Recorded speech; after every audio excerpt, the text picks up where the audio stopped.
Why was she the only one staring at the maps as if they were more than lines and symbols, more than valleys and enemy positions? Everyone else saw obstacles. She saw people, children crying somewhere in the dust, mothers clutching them in fear, and the silence of old men who no longer believed rescue would come. The morning sun cast long, sharp shadows across the military compound. It was one of those mornings when even the most seasoned soldiers felt the weight of anticipation, though they hid it behind routine checks and hardened faces. Sarah Mitchell, 32, adjusted the straps of her medical kit once more.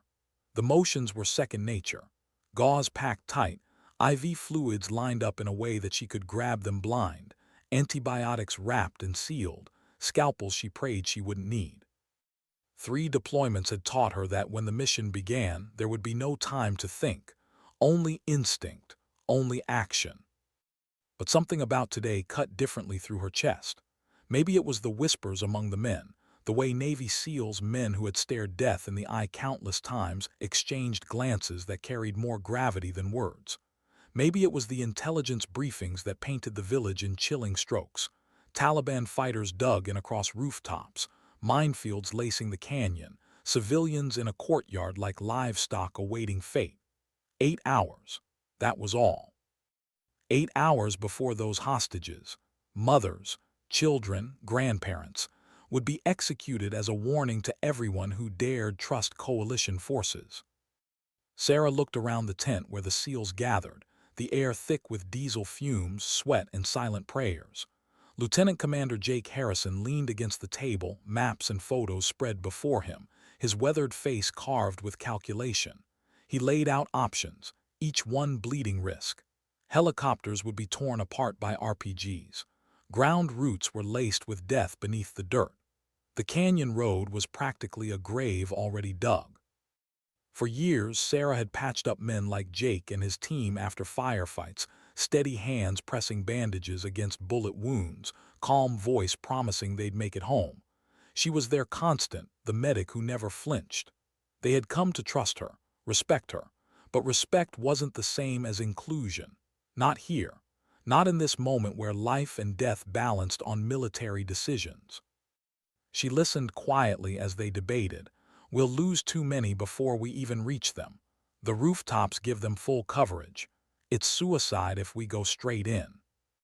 Suicide? The word echoed inside her, and then she thought of the children, 6-year-olds whose bodies couldn't fight dehydration anymore, infants burning with fevers, old men whose hearts were too fragile to last through another sunset without water.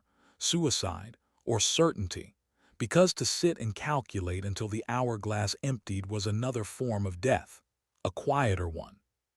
Her eyes fixed on a reconnaissance photo spread across the table. Most saw choke points, gun nests, overlapping fields of fire. She saw patterns, shadows where attention wouldn't linger, a southern path less guarded, a minefield, yes, but one with gaps if you knew how to read the earth. She saw not just terrain but possibility. Jake's voice cut through her thoughts.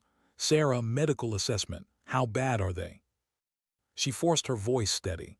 Critical, dehydration, infections, children in shock. If we wait until dark, she shook her head. She didn't need to finish. They all knew what that meant.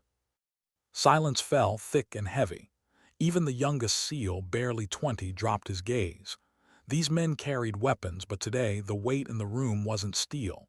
It was helplessness. Sarah inhaled, slow and deep. Her pulse raced, but she steadied it the way she had steadied men bleeding out in helicopters. Then, against every instinct screaming at her to stay silent, she spoke. There's another way. Heads turned, some skeptical, some desperate enough to listen. She traced a finger over the southern perimeter on the map. They'll expect you here at the canyon, and here from the air, but here, she tapped the southern road, winding faintly toward the village. Here no one would expect a lone woman, not armed, not a soldier, just someone desperate for help. For a moment no one spoke, then the reactions came fast. Impossible. Are you out of your mind? They'll kill you the second they see you. But she didn't flinch. No, they'll hesitate, they always do. The room vibrated with tension. Jake's jaw tightened. He wanted to dismiss it, she knew. His duty was to protect his team, protect her. But duty and possibility didn't always hold hands. She leaned in closer, her voice soft but unwavering. They're expecting fire, guns, force, not compassion, not a woman covered in dust and fabric carrying what looks like nothing more than medicine. Even the hardest of them will look twice before they shoot. That hesitation is all we need. I can get to the civilians. I can buy us time. Jake stared at her as if trying to read whether this was bravery or madness. Maybe it was both. But Sarah didn't blink. Her blue eyes, usually calm pools, burned with something that silenced even the cynics in the room. You'd be walking through a minefield. I'll walk slowly. I'll make it look natural. I'll move like they do. They'll question you. Then I'll answer. I've studied the dialect. I know the customs.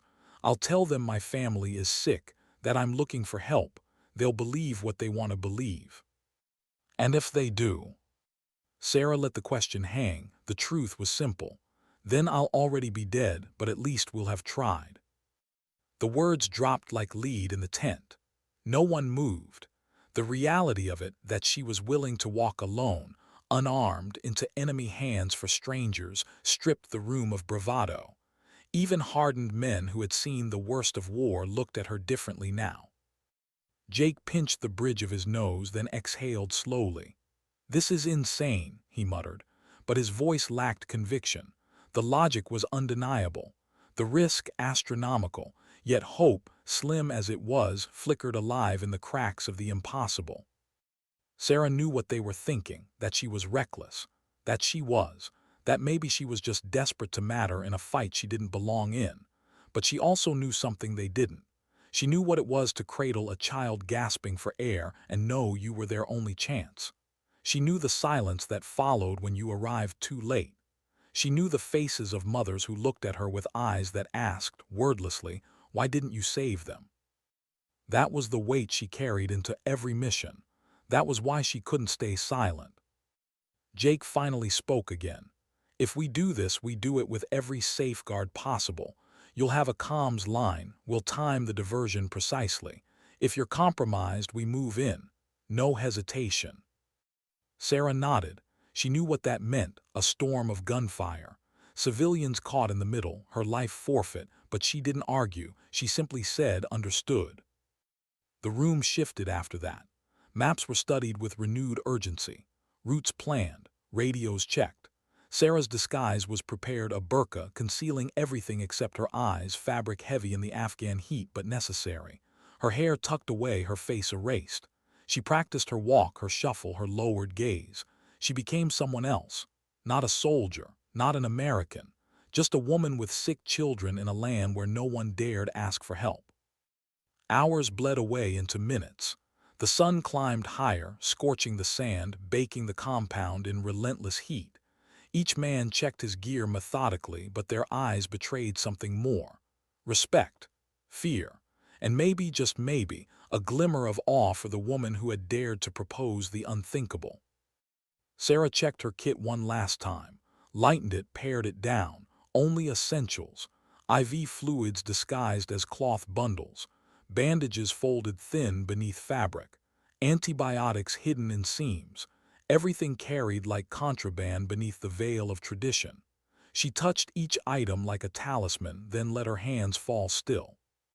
When the time came, she stood at the edge of the compound, the desert stretching ahead like an ocean of dust and silence. Jake stopped beside her. He didn't say much. Just one sentence, low and rough. "You don't have to prove anything to anyone, Sarah." She looked at him, her eyes softened. "It's not about proving, it's about saving." Then she lowered the veil, adjusted the folds, and began to walk. The first 100 meters were the longest of her life. Each step deliberate, each patch of earth a question mark. Was there a mine beneath? Would the ground give way? Would a sniper's scope catch the shimmer of fabric? Her heart pounded so loud she swore it must echo across the valley. But her gait never faltered. She walked as if she had walked this path 1,000 times before. as if she were not carrying 60 lives in the weight of her disguise. Behind her, far enough not to be seen, Jake and his team melted into shadows, preparing for the diversion that would draw eyes away when the time came. Their radios whispered updates, crackling in her ear like the distant murmur of guardian ghosts. She was alone, but not alone. Ahead, the first checkpoint appeared. Two armed men, rifles loose but eyes sharp, leaning against a barrier of scrap metal and sandbags. Their gaze locked on her. The moment froze. The desert held its breath. Sarah lowered her eyes, shuffled forward, fabric heavy against her legs, bundle clutched to her chest. She murmured in broken Pashto, rehearsed lines about sick family, a plea for mercy wrapped in stammered syllables. One guard stepped closer, suspicion flickering across his face. Sarah's throat dried, her pulse roared, but she kept her head bowed. She was not Sarah Mitchell. She was no one, just a woman too desperate to fear death. Seconds stretched into eternity. The barrel of his rifle hovered within arm's reach.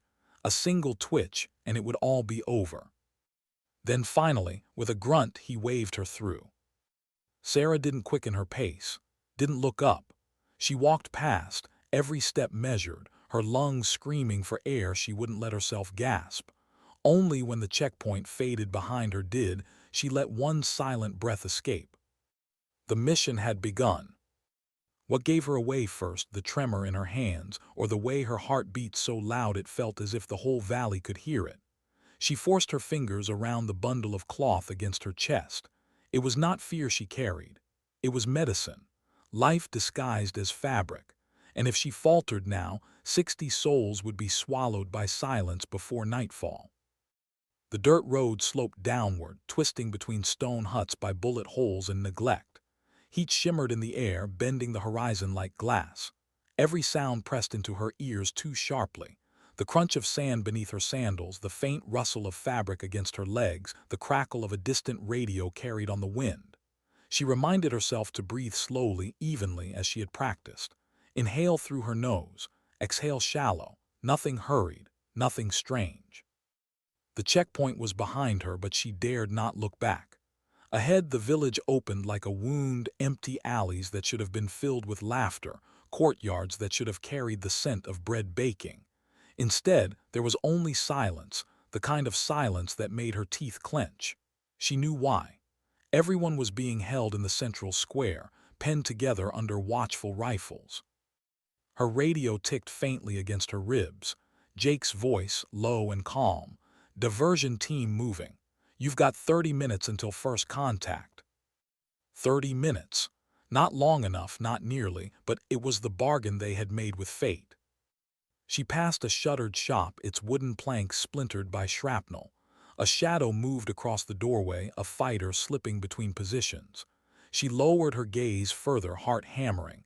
The man didn't stop her, didn't even glance twice. She was invisible, wrapped in anonymity. That was her shield now. Still, every corner carried danger. A tripwire strung low, a sniper's scope waiting for movement too quick, a child's cry that might shatter her disguise if she reacted. When she finally caught it, the faint sound of whimpering carried by wind, it nearly broke her. Children, close, too close. She tightened her jaw until it hurt. She couldn't rush. Not yet. She turned into a narrow alley, the route she had memorized from reconnaissance photos. The walls pressed tight around her, their clay edges crumbling. The air smelled of smoke and dust. She adjusted her grip on the bundle, feeling the outlines of hidden IV bags beneath the cloth. The weight seemed to grow heavier with every step. A figure emerged at the far end of the alley. Not a guard, a boy. No older than 12, eyes hollow, clothes hanging in tatters. He froze when he saw her. Sarah's breath caught. He could scream, he could call for fighters, or he could do nothing at all. She had seconds to decide. She bent her head further, letting her voice crack with false weakness. "Sick," she whispered in broken Pashto. "Family sick." The boy blinked. His lips parted, but no sound came. Then, slowly, he pointed a trembling finger toward the square and vanished back into the shadows. Sarah's knees nearly gave way with relief. She pressed forward, faster now, though still careful to keep her gait unhurried. And then she saw it, the courtyard. From her corner, peering through the veil, she caught her first glimpse of the hostages, nearly 60 of them huddled together on the ground, women with shawls pulled tight against their bodies, children limp against their mothers' arms, a few elderly men slumped, heads bowed. Their eyes were sunken, skin cracked with dehydration. The sight hit her harder than any explosion ever could. Around them, rifles gleamed in the sunlight, fighters on rooftops, others posted at entrances, 12 visible, maybe more hidden. Their postures were bored but sharp, men accustomed to waiting, ready to kill at the smallest sign of resistance. Sarah's breath shivered. This was worse than the photos, more exposed, more fragile. A single mistake and the ground would run red. She checked her watch beneath the folds of fabric. 20 minutes until the diversion began. 20 minutes to get closer. There was a well near the edge of the courtyard, exactly where the photos had marked it. A natural reason for a desperate woman to approach. Her pulse hammered as she stepped forward, each shuffle deliberate. The civilians looked up as she neared, their eyes wide, desperate, confused. A few children perked with faint recognition of hope. Sarah kept her gaze down. She could not break cover yet. "Where are you going?" The voice cut sharp. A commander. He stepped toward her, taller than the others, his beard streaked with, his rifle slung but ready. Suspicion radiated from his stare. Sarah forced her knees not to buckle. She let her shoulders sag, voice trembling. "Family sick, need medicine, need help." He narrowed his eyes. "From where?" Her mind flashed through rehearsed stories. A village south, a mother ill, a child fevered. She let her voice stumble, broke words intentionally. Weakness sold the lie. The commander's suspicion lingered, but there was no certainty in his gaze. He gestured to the well. "Drink, then go." Relief flooded her so quickly it nearly betrayed her. She shuffled forward, lowering the bundle as though setting it down to rest. But inside, her hands moved swiftly, fingers feeling for what she would need in seconds. IV tubing, fluid, antibiotics. She glanced at the civilians. A mother clutched her child so tight the girl's face was buried against her chest. A boy leaned against his grandfather, eyes half closed, too weak to swat away the flies on his skin. An old man's head lolled as though sleep had taken him, but Sarah recognized the slackness in his jaw. Heat stroke. He was fatting. Her heart clenched. She had to act, but not yet. Her radio clicked faintly under her garment. Jake's whisper, 10 minutes, hold position. 10 minutes. 10 minutes of pretending she was helpless when everything inside her screamed to rush forward and save them. The commander stepped closer, his gaze narrowing again. Sarah could feel the weight of his suspicion pressing like a barrel to her chest. He asked again, sharper, "Why here? Why now?" Her mouth went dry. She whispered the lie once more, but this time added details, carefully chosen, symptoms of an illness described the way only a medic would know. Coughing blood. Fever not broken in 3 days. Her voice cracked, and she let a tremor of desperation slip in. The commander studied her, his eyes scanning her frame, her bundle, her lowered face. Seconds dragged like hours. Then finally, a shout pulled his attention away, a fighter calling orders from the northern wall. The commander turned his head, distracted. Sarah allowed herself the faintest inhale of relief. Her hand brushed the cloth over her radio. The timer was running down. She crouched beside the well, letting her movements seem ordinary, but her eyes flicked again to the civilians. She met the gaze of a little girl no more than 6, her lips cracked, her face streaked with tears. Their eyes locked. For a heartbeat, the world narrowed to that silent exchange. The child's eyes widened with something fragile but unmistakable. Hope. Sarah's throat tightened. She lowered her head again quickly before the fighters noticed, but inside she made her vow. 5 minutes. The air grew tense, charged with unseen electricity. She could almost feel the SEAL team on the other side of the village, readying their assault. Could almost hear Jake's steady breathing, the silent count on his fingers. 4 minutes. Her palms sweated inside the fabric. She shifted her bundle, feeling the edges of IV bags pressing back, ready. 3 minutes. The civilians stirred, restless under the relentless sun. A baby began to cry, its thin wail slicing the silence. A fighter snapped at the mother to silence it. She rocked the infant, helpless, tears slipping silently down her face.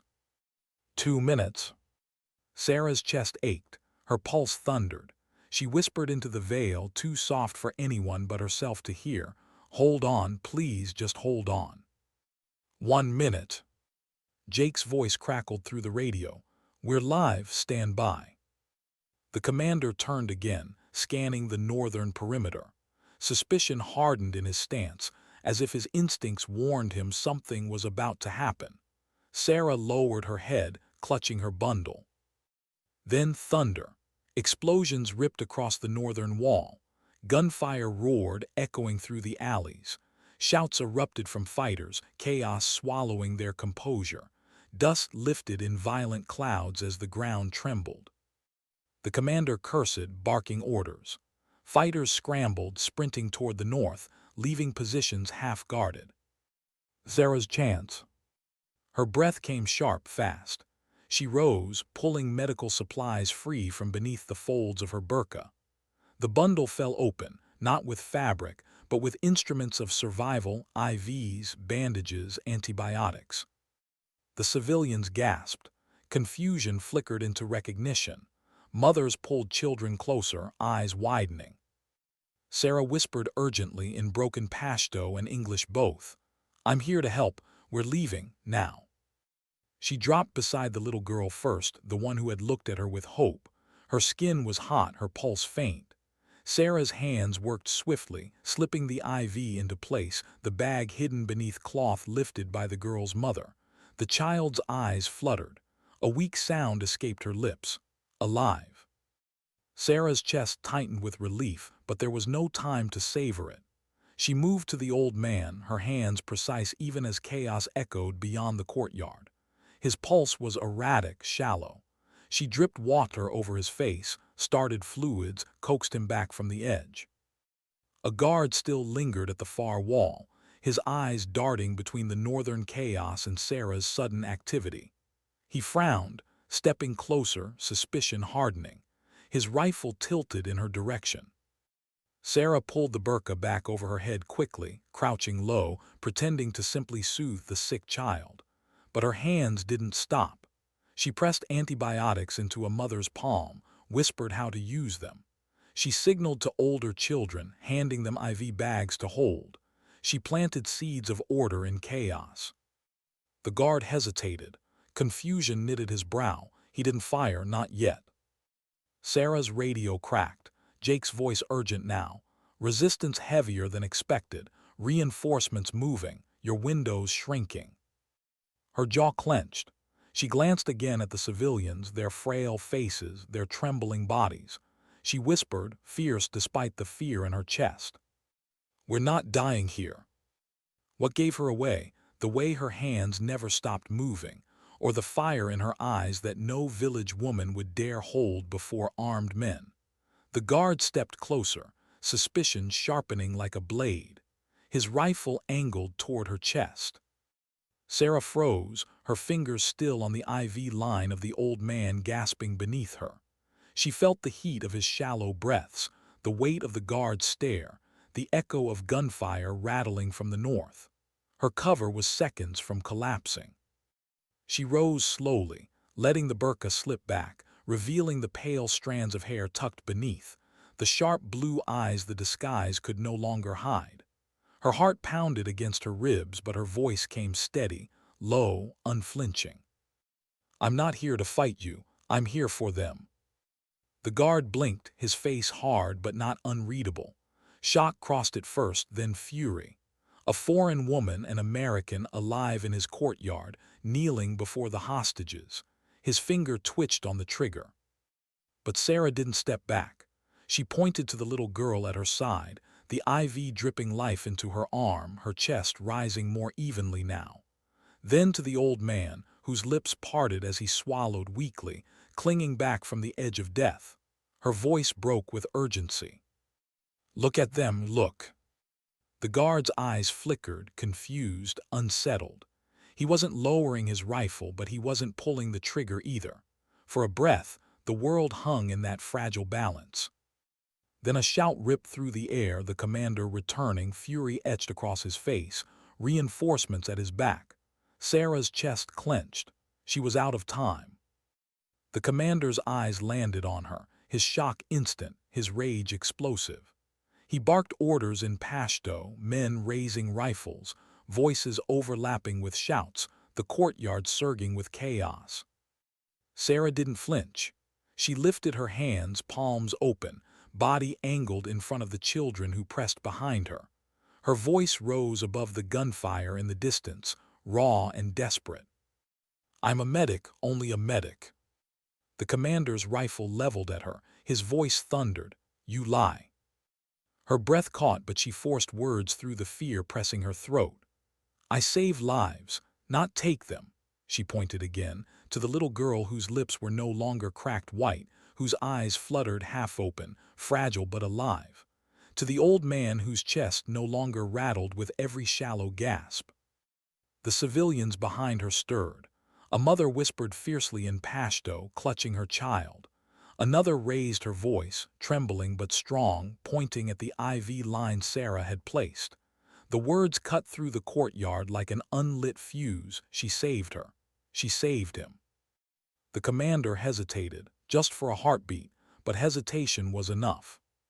Sarah seized it. She turned sharply to the civilians, her voice breaking in both languages, urgent, commanding. "We move, now." The mothers looked at one another, confusion mixing with raw terror. But the children clutched, their small voices rising, desperate, echoing, "She helps us. She helps us." Sarah grabbed the teenage boy with the infected leg, throwing his arm over her shoulder. Pain shot across his face, but she steadied him, her body stronger than her frame suggested. She signaled to older children, thrusting smaller ones into their arms, guiding them toward the narrow alley she had memorized. Shouts erupted. Fighters closed in, weapons raised. The commander roared, but his voice fractured beneath the storm of chaos outside, the SEALs, diversion, pounding the northern perimeter with gunfire and explosions. A shot cracked. Dust spat at Sarah's feet. She didn't look back. She pulled the boy forward, shouting for others to follow, her voice trembling but relentless. "Run, move now." The civilians surged, clumsy, terrified, but alive with sudden momentum. Mothers carried bobbies. Children dragged siblings. Elderly men leaned on the shoulders of strangers. Desperation became strength. Sarah's radio blared against her ribs, Jake's voice cut sharp. "We're running out of time, reinforcements closing, extraction point hot." Her heart raced. They weren't ready. The civilians were still too many steps away, too fragile, too slow. The commander's voice thundered again, this time closer. He raised his weapon, aimed directly at Sarah. She locked eyes with him, her chest heaving, her arms steadying the boy beside her, her back shielding children clinging to her legs. For a second, silence carved itself into the noise. She saw it in his eyes, the war between duty and doubt, hatred and humanity. And then before he could choose, a child broke forward. The little girl with the IV, fragile but awake, stumbled to her feet and tottered toward him. Her tiny hand reached out, pressing against the barrel of his weapon. Her voice cracked, frail but piercing. "She saved me." The commander froze. The courtyard froze. The girl's voice trembled in Pashto, carrying through the stunned silence. "She gave me water. She made me breathe again." Other children lifted their voices. One, clutching a bandaged leg, whispered that she had eased his pain. A mother sobbed as she cried out that her baby's fever had broken because of the stranger's medicine. Sarah stood motionless, every muscle trembling, as if even her breath might shatter the moment. The commander's weapon lowered slowly, deliberately, until its barrel pointed toward the ground. His men shifted uneasily, uncertain, confused, but his order came sharp, decisive. "Let them go." The words fell like stone into water, rippling outward. His fighters faltered. Some argued, but his voice lashed back, silencing them. His hand gestured not to strike, but to open the path. Sarah's chest collapsed with relief so intense it hurt. She gripped the boy, pulling him forward, motioning frantically to the civilians. "Go, now." The group surged again, this time without hesitation. Through alleys, past broken walls, stumbling toward the sound of helicopters thundering closer in the distance. Dust rose in choking clouds around them. Children coughed, but their feet kept moving. Sarah stayed at the rear, her hands darting constantly, steadying the weak, shoving the hesitant, lifting a child who fell. Every second mattered. Every breath might be the last. Gunfire cracked behind them, distant but closing. Fighters not under the commander's control had spotted the movement. Shouts echoed. The air burned with danger. Her radio hissed, Jake's voice raw with urgency. "We see you, 2 minutes out. Enemy closing fast. Get them to the LZ now." Her legs ached, lungs seared, but she forced herself faster, dragging the boy whose wound bled anew with every step. A mother staggered under the weight of 2 children. Sarah pulled one into her own arms, clutching the frail body against her chest as she pushed forward. The path bent. The horizon opened. And there it was, the dust-swirling silhouette of a helicopter settling into the landing zone, its rotors screaming against the desert air.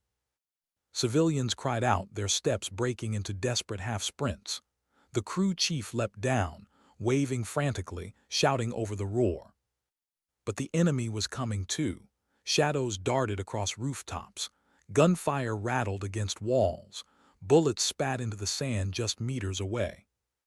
Sarah shoved the boy into waiting hands, lifted another child, screamed herself hoarse above the noise. "Go, get in, move." Her body burned, her arms heavy, but she didn't stop.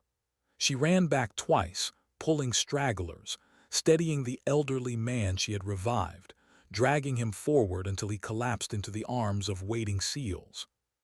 The civilians climbed into the helicopter, faces streaked with fear and hope, clutching each other like fragments of a miracle. And then movement at the edge of her vision. The commander, he had followed. He stood at the periphery, his rifle slung but not raised, his eyes locked on her. Sarah froze, chest heaving, child still pressed against her. Dust whipped around them, the roar of the helicopter drowning everything. For a moment it was only them, 2 enemies bound by one impossible choice. His hand lifted, not an attack, in a gesture, a nod, subtle, deliberate, respect. Sarah swallowed hard, her throat tight with something between grief and gratitude. Then she turned, thrust the child into waiting arms, and climbed aboard as the helicopter lifted into the searing sky. The ground fell away. Dust swallowed the village.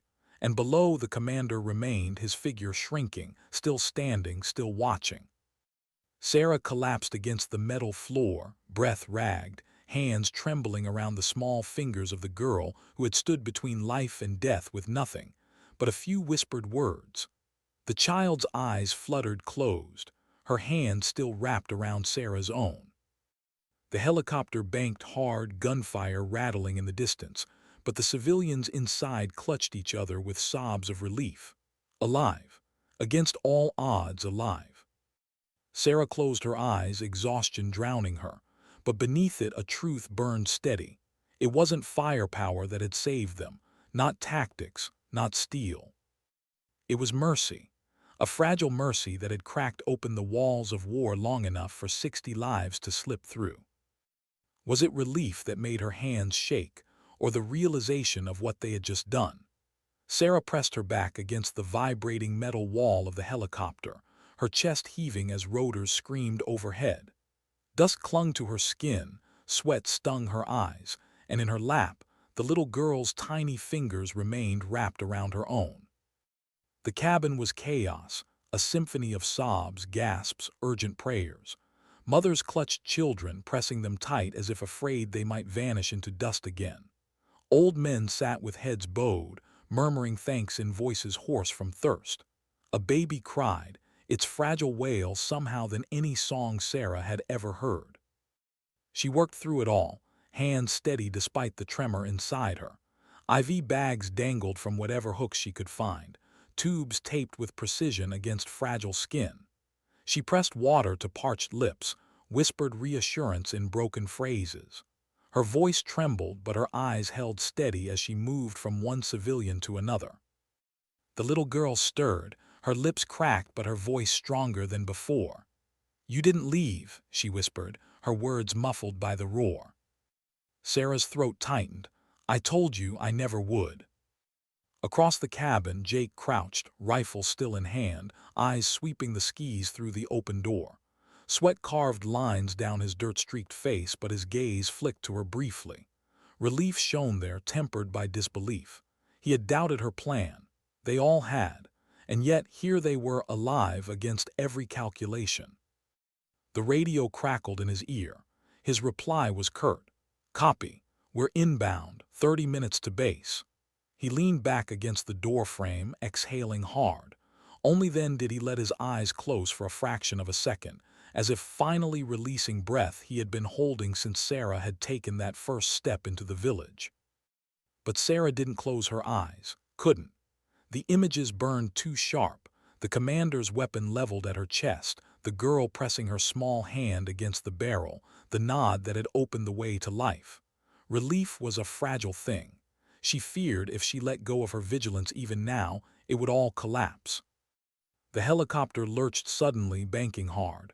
Shouts erupted inside as civilians clutched each other. Jake's voice cut through the chaos, steady but sharp. "RPG, hang on." The pilot swung the aircraft, rotors straining. Through the open door, Sarah glimpsed the desert flashing below, the shadow of smoke trailing upward, a missile that had missed its mark by a breath. Gunfire rattled faintly in the distance, tracers clawing at the sky. Sarah gripped the girl, shielding her with her body. Her pulse thundered, but she didn't let fear show. Not now. Not when every terrified pair of eyes inside the cabin searched her face for reassurance. The helicopter climbed, engines screaming. Minutes passed like hours until finally the gunfire faded, the desert stretched empty beneath them, and the pilot's voice came over the intercom, rough with relief. "Clear. We're clear." The cabin erupted, not with cheers but with broken sobs, whispered prayers, heads pressed into shoulders. The kind of sound that came not from triumph but survival. Sarah closed her eyes then, just briefly, letting the sound wash over her. It was the sound of 60 lives pulled back from the edge, the sound of a miracle. When the base came into view, the helicopter's descent kicked up a storm of dust across the landing zone. Medics waited, stretchers lined, IVs hung, oxygen ready. As soon as the wheels hit ground, the crew chief yanked open the doors, shouting for everyone to move. Sarah was the last to leave. She guided the old man down the ramp, his steps weak but steady, then carried the girl in her arms, her small head nestled against Sarah's shoulder. The heat hit her like a wall, the base alive with motion, but her focus never wavered. She laid the girl gently onto a stretcher, smoothing strands of hair from her sweat-damp forehead. The girl's eyes fluttered open, just long enough to whisper one word before sleep claimed her. "Promise." Sarah bent close, her voice trembling but sure. "I keep my promises." The medical team swept the civilians away, triaging with practiced speed. Children were rushed into shade, IVs started, oxygen masks fitted. Mothers clutched bobbies as doctors worked. Soldiers stood aside, silent, watching the scene unfold with a reverence no words could touch. Sarah stayed at the edge of it all, her own body swaying with exhaustion. Her hands trembled finally, no longer able to hide it. She pressed them against her knees, grounding herself. Dust still clung to her lips, and in her chest, her heart felt like it had been torn open and stitched back together all in the same hour. Jake appeared beside her, helmet off now, his hair plastered to his forehead with sweat. He studied her in silence for a long moment before speaking. His voice was low, almost hoarse. "You did it." Sarah shook her head faintly, her gaze still locked on the stretchers moving into the tents. "No, they did, the girl, the civilians. I was just—" Her voice faltered. She swallowed hard. "I just showed up." Jake followed her gaze, then looked back at her. Showing up saved them. Silence stretched between them. Not awkward, but heavy. A silence filled with things neither could say, the fear of losing her, the disbelief of what she had risked, the gratitude that it hadn't ended in blood. Sarah finally exhaled, a long breath that carried the weight of hours. Her body trembled, but her eyes remained steady. "I need to check them, make sure they're stable." Jake placed a hand gently on her arm. "Sarah, you need to rest." But she was already moving, her steps unsteady but determined, following the stretchers into the medical tents. Rest could wait, lives could not. The days that followed blurred. Treatments, surgeries, rehydration, infections beaten back with antibiotics, malnutrition reversed with careful feeding. Children who had been half dead when carried from the helicopter now laughed weakly, clutching stuffed animals given by soldiers who had nothing else to offer. Mothers wept into Sarah's arms, thanking her in words she barely understood but felt in her bones. The little girl, she learned her name, remained close to Sarah whenever she could. Her small hand always searching for Sarah's, her eyes never straying too far. She became the living reminder of why Sarah had walked alone into a village where death waited. But at night, when the tents quieted and the base slept, Sarah lay awake. The roar of rotors replayed in her ears. The commander's eyes burned in her memory, eyes that had chosen mercy instead of blood. She wondered where he was now, whether he regretted his choice, whether he still lived. And beneath it all, guilt gnawed, because for every child she had saved, there were others she had not. She remembered faces from past deployments, voices silenced before she reached them. The weight of those ghosts pressed harder now, not lighter. Survival was never clean. Jake noticed. He saw it in the way she lingered too long at stretchers, in the way her hands trembled when she thought no one was looking. He didn't press. He just stayed close, offering silence when words would break. 3 months later, Sarah found herself not in a tent, not in a helicopter, but standing beneath the cold lights of a congressional chamber in Washington. The miracle at Kandahar, they called it. Her story had reached far beyond the desert. Cameras flashed, reporters leaned forward, politicians whispered among themselves, and in the gallery sat, dressed in borrowed clothes too big for her small frame, her mother beside her. Refugees now, granted safety far from the valley where they had nearly died. When spoke, her voice small but steady, the chamber stilled. She told them how the American woman had walked through guns and fear to give her water, to make her breathe again. Hardened men in suits wiped tears from their eyes. Sarah sat silent, her hands folded, her eyes lowered, because no medal or testimony could capture the truth of that day. What had saved them wasn't tactics. It wasn't firepower. It was the refusal of one woman to accept that death was the only option. When the hearing adjourned, when the cameras faded, Sarah slipped quietly out a side door. The noise of Washington meant little to her. She carried something heavier, the memory of dust, of a child's hand pressed against a rifle barrel, of a nod from an enemy who had chosen mercy. Sometimes at night, when sleep refused her, she whispered the words again, just to remind herself they had been real. "Let them go." And she knew then, as she always would, that courage didn't always roar with gunfire. Sometimes it whispered. Sometimes it walked unarmed through fear. Sometimes it simply acted. Why did silence follow her home louder than applause ever could? Why did the cameras, the medals, the headlines feel smaller than the whispers she still carried in the dark? 3 months after the mission, Sarah sat in a government building colder than any desert night, fluorescent lights buzzing overhead. She had listened to others testify. The words hung in the air like banners: heroism, miracle, sacrifice. But none of those words felt real.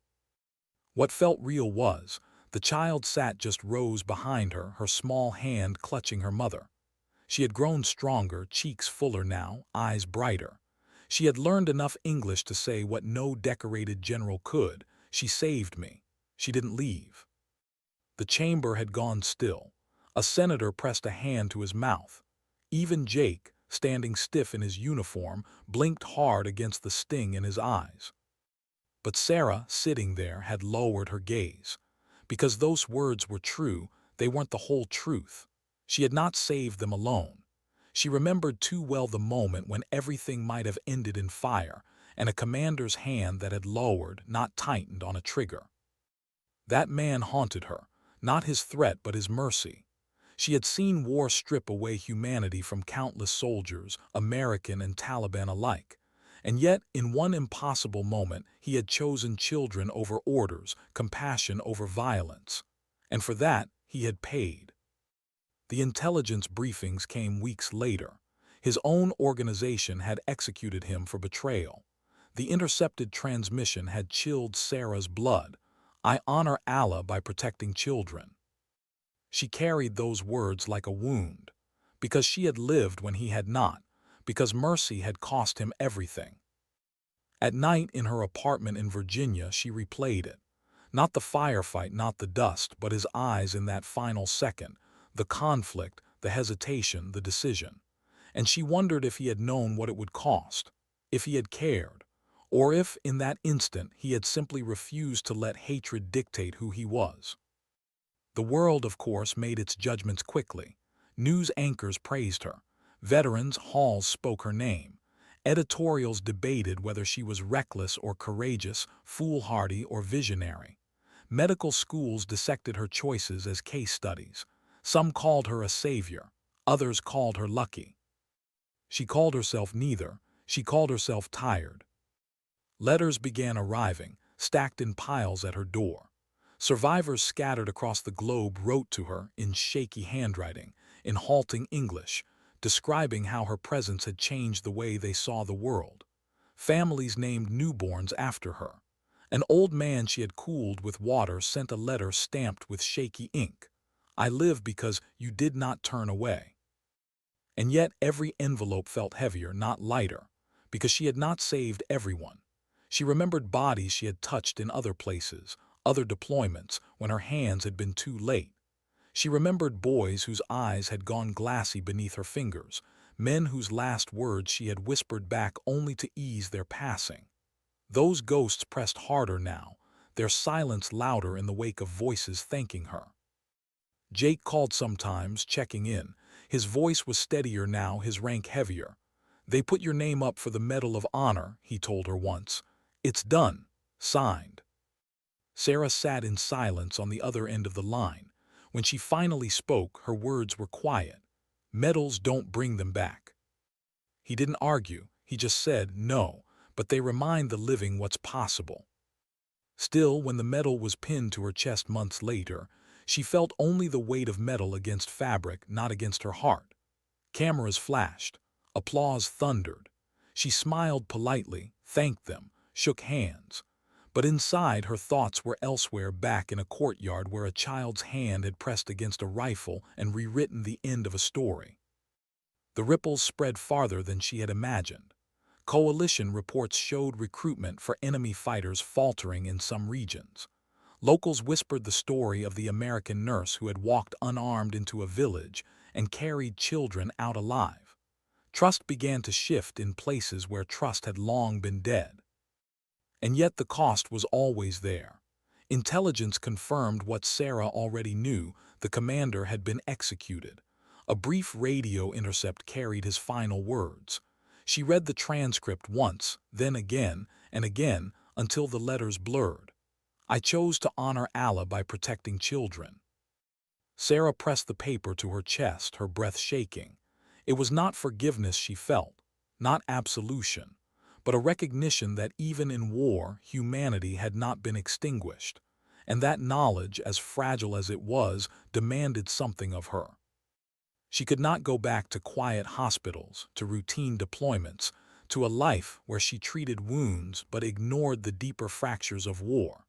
She needed to build something that carried forward what had happened that day, something that would not depend on luck or on mercy bought at the price of execution. So she began. With at her side, she established a foundation.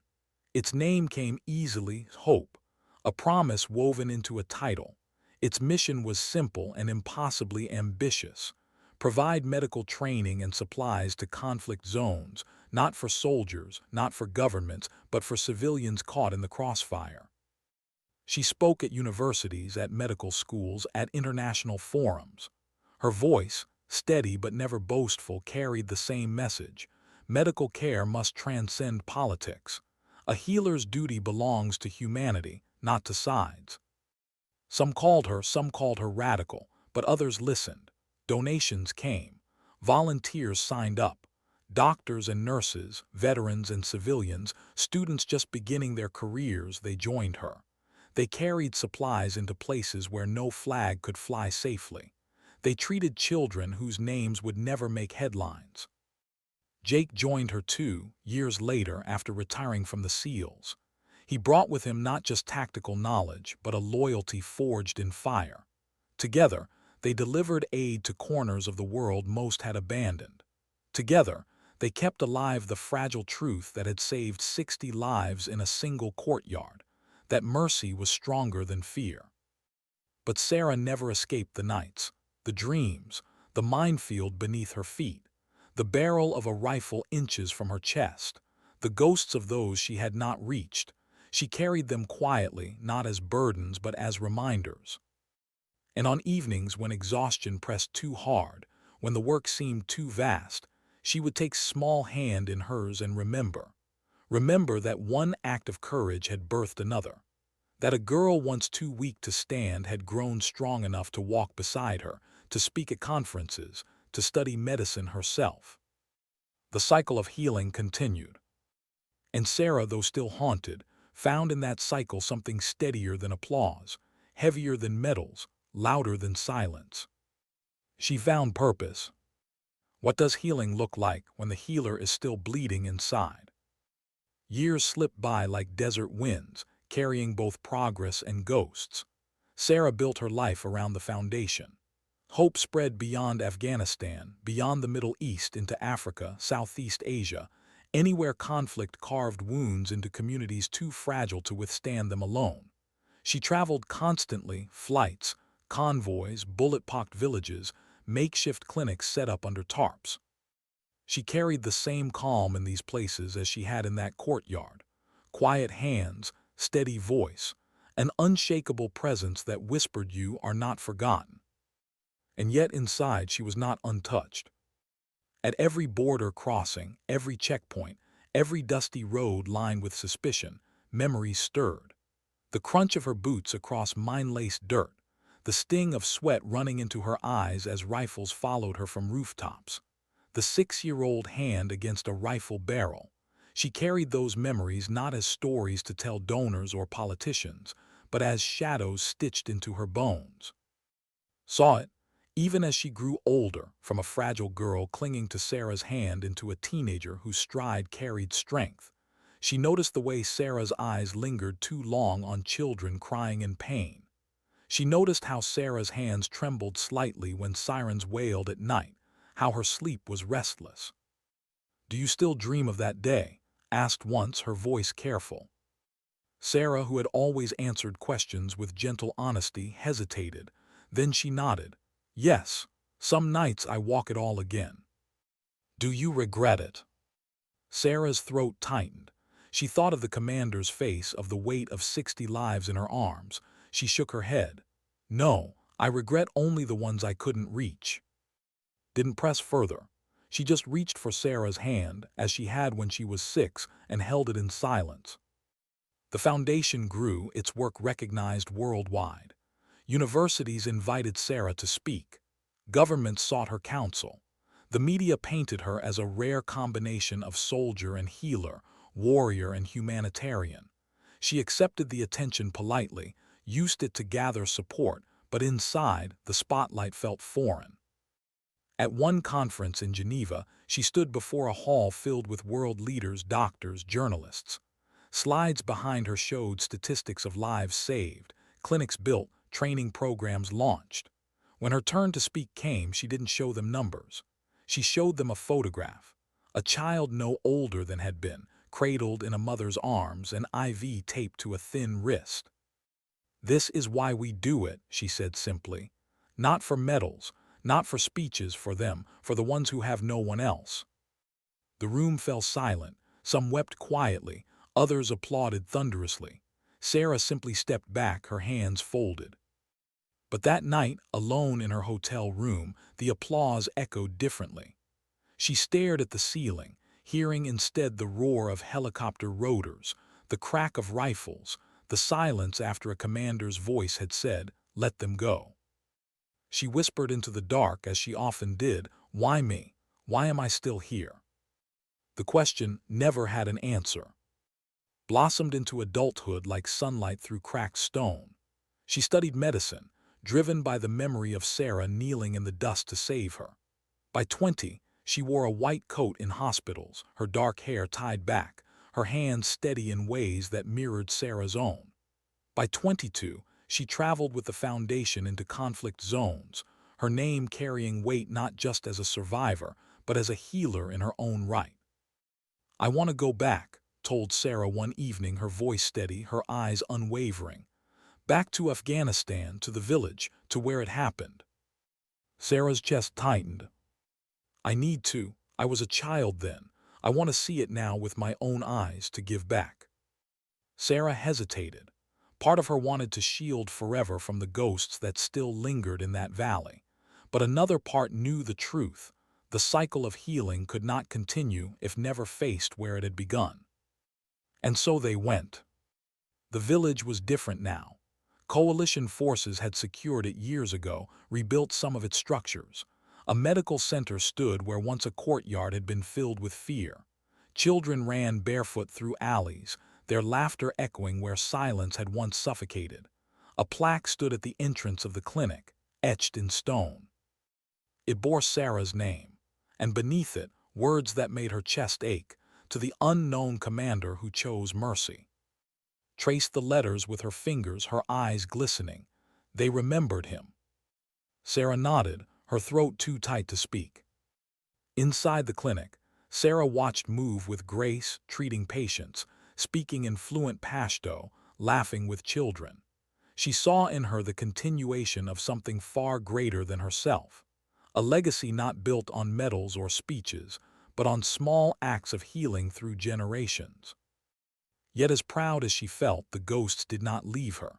That night in the quiet of a rebuilt village, Sarah lay awake on a thin cot, staring at the same stars that had hung above her years before. She remembered the minefield, the rifles, the fear so sharp it had nearly paralyzed her. And she whispered into the darkness, words she had never spoken aloud before. "I'm still afraid." Jake, who had come with them as part of the Foundation's security detail, sat nearby. He heard her. He didn't answer with comfort or denial. He just said quietly, "So am I, but fear doesn't erase what you did." Sarah closed her eyes. For the first time in years, the weight in her chest loosened slightly, not because the fear was gone, but because she realized it was allowed to remain. Courage had never been the absence of fear. It had always been walking through it anyway. Recognition continued to follow her, unwanted but inevitable. Awards from international organizations, invitations to speak before parliaments, profiles in magazines that painted her as a symbol of female strength, of resilience, of sacrifice. She accepted them when she had to. But what she treasured more were the quiet moments, a child's smile in a refugee camp, a letter from a family reunited, laughing in the glow of lantern light. Still, the duality gnawed at her. Public recognition on one side, private scars on the other. She often wondered which was truer, the woman the world praised, or the one who lay awake at night, haunted by memories she couldn't silence. Sometimes she feared she was an imposter, that the world saw a hero when she felt only the weight of survival, that perhaps her courage had been nothing more than recklessness dressed in mercy. But then, on nights when doubt pressed hardest, she would find studying late, her textbooks open, her notes filled with determination, and she would remember that one act of courage had birthed another, that legacies weren't written in medals, but in the hands of those who carried the work forward. And that was enough. Why did it feel so familiar, the dust, the silence before the storm, the way every shadow seemed to hide a rifle? Years after Kandahar, Sarah found herself once more at the edge of another village, this time in Africa.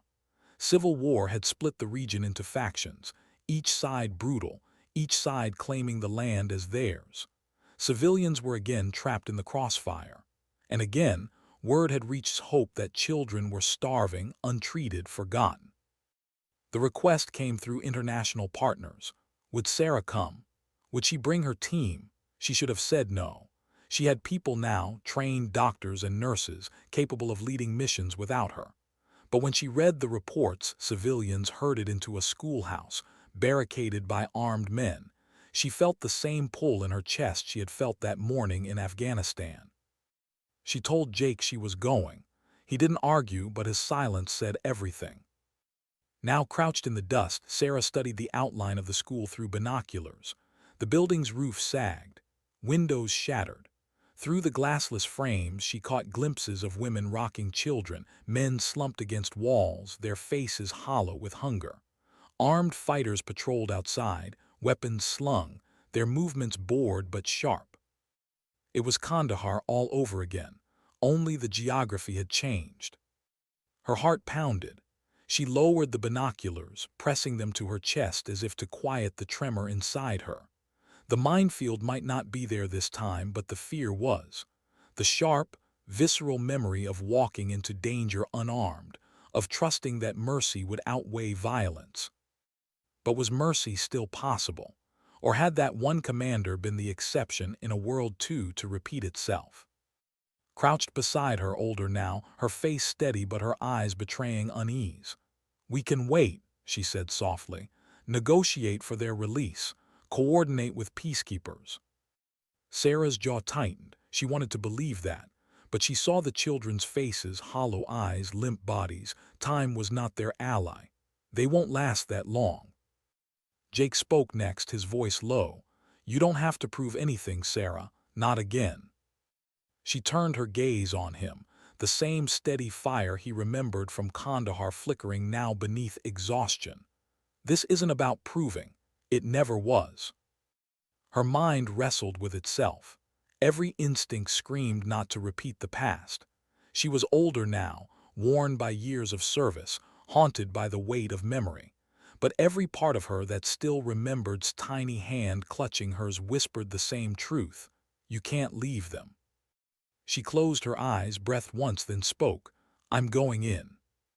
The disguise this time was simpler.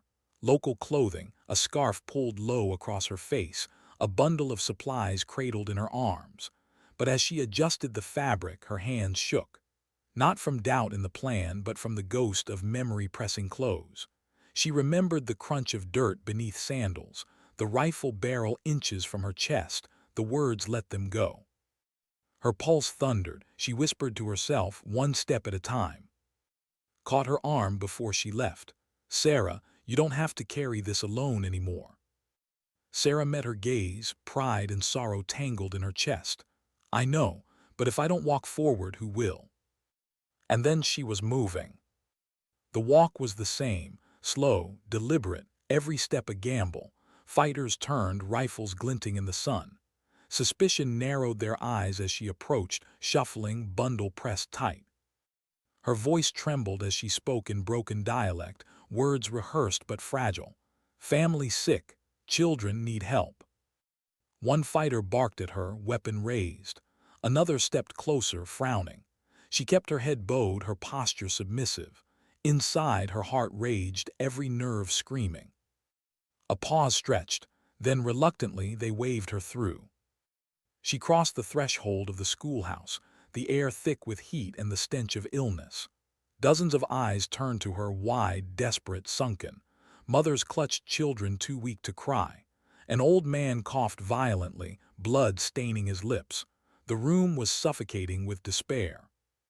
Sarah's breath caught. It was Kandahar again. The same fear, the same need, the same impossible choice. Her hands moved automatically, pulling supplies from her bundle, starting with the smallest: water, clean cloths, oral rehydration packets. She worked quickly, quietly, whispering reassurance as she placed medicine in trembling hands. But all the while, her eyes flicked to the doorway, to the fighters watching her. Their rifles never lowered. And the memories pressed harder. She remembered the commander's face, the decision that had spared 60 lives. She remembered his final words, transmitted before his death: "I honor Allah by protecting children." And she wondered, as she moved from child to child in this new war, whether another man here could make the same choice, or whether mercy had been buried with him in a shallow grave years ago. Her breath hitched, her chest tightened. For the first time in years, fear clawed at her so viciously she nearly faltered. She pressed her hands against a boy's chest, steadying his shallow breaths, but inside she was breaking. She whispered to herself, too low for anyone else to hear, "I can't do this again, not again." But then a small hand tugged at her sleeve. A girl, no older than 6, eyes dull with fever, lips cracked. She looked at Sarah with the same gaze once had fragile hope fighting through despair. Sarah's heart fractured. She met the child's eyes, and in that instant the fear receded. Not gone, but quieter, because this was why she had come. Not for glory, not for repetition.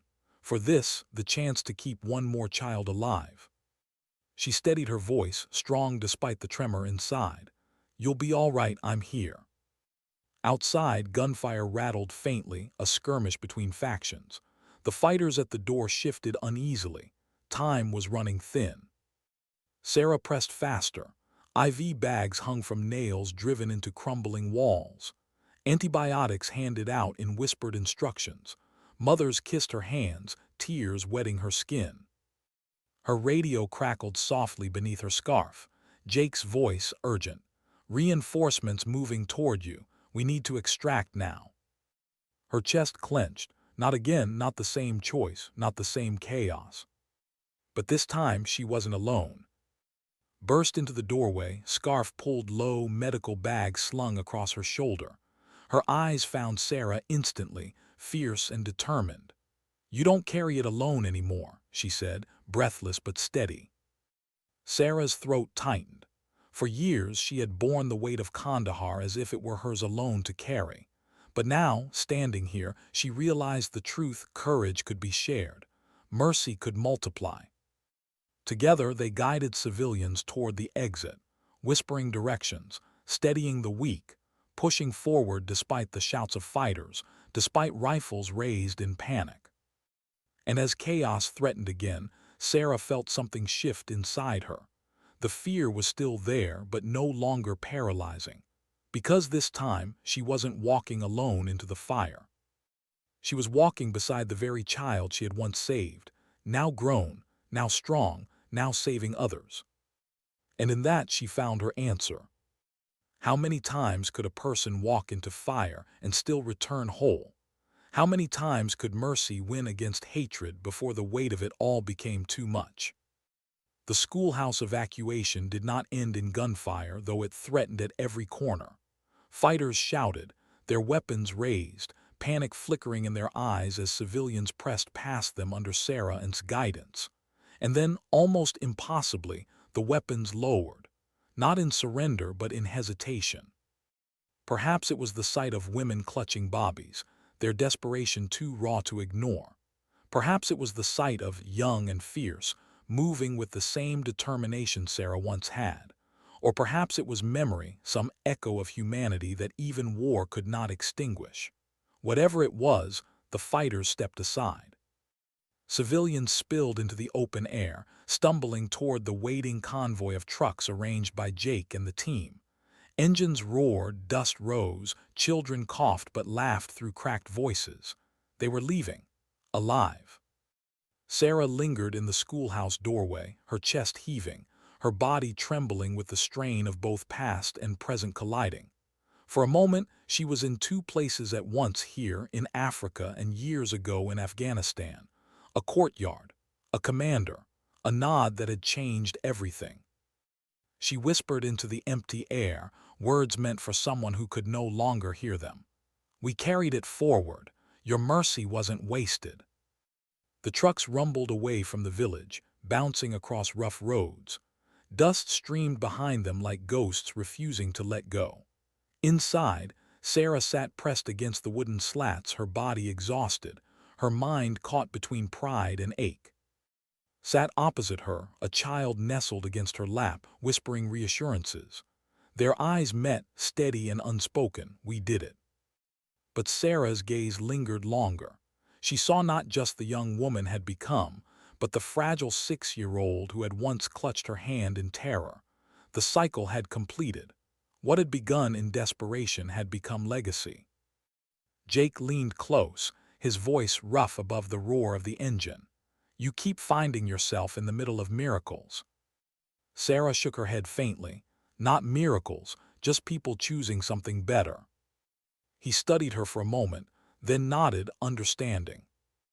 The weeks after blurred into motion, refugees resettled, clinics established, the foundation's work deepening. Journalists arrived, cameras in hand, eager to capture Sarah's face again. They asked her questions about courage, about sacrifice, about why she risked everything time after time. Her answers were always the same, short, quiet. "Because they needed someone, because I couldn't look away." They wanted more. They wanted speeches, declarations of heroism. She refused them gently, because she knew the truth. Heroism was never about speeches. It was about action, often silent, often unseen.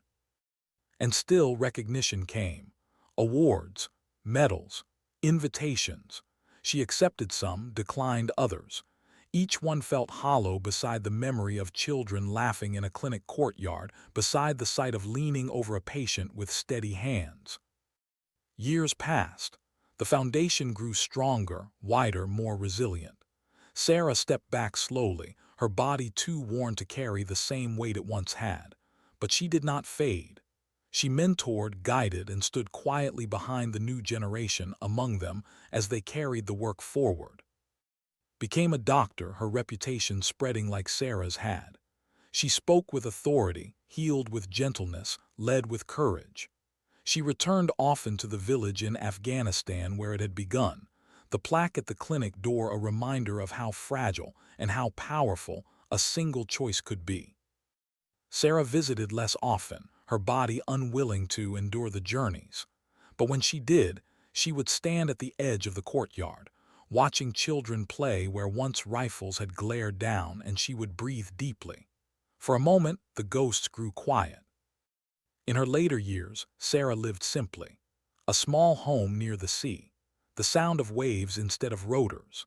Letters stacked neatly on her table, sent from around the world, from doctors trained through her foundation, from families who had survived because she once refused to give up, from who wrote even when she was only an hour's drive away. At night she still dreamed. The minefield, the rifles, the commander's eyes, but the dreams no longer woke her in terror. They came softer now, like memories worn down by time. She would rise in the morning, drink tea, and remind herself, "I'm still here. They're still here." And sometimes, when the sky glowed red at sunset, she would whisper into the quiet, as if speaking to him, the enemy who had lowered his rifle. "You saved them too. I hope that mattered." When Sarah passed, it was not in war but in peace. Her funeral drew soldiers, doctors, civilians, refugees. Men with medals pinned to their chests stood beside children who carried flowers. Spoke, her voice steady but laced with emotion. She never wanted to be called a hero, she said. She just wanted to save who she could. She taught us all that courage isn't about guns or medals. It's about refusing to look away. Jake, older now, hair gone gray, stood in silence, his hand pressed to his heart. He remembered her first steps into the minefield, her voice saying simply, "It's not about proving, it's about saving."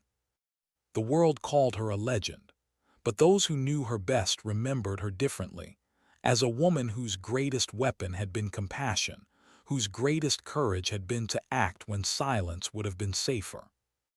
Years later, walked once more through the clinic in Afghanistan. Children's laughter filled the air. The plaque at the entrance still bore Sarah's name, and beneath it, the words honoring the unknown commander. Placed her hand against the stone, her eyes closing. She whispered softly, in Pashto and in English both, "Your choices still live." She turned then, her white coat catching the light, her steps steady. Patients waited. Children coughed. Mothers prayed. And she moved toward them with the same quiet strength Sarah once had, the cycle of healing unbroken. Sometimes dignity doesn't speak. It doesn't raise its voice, doesn't demand recognition. It simply acts. And in that action, it leaves a mark that outlives wars, medals, even names.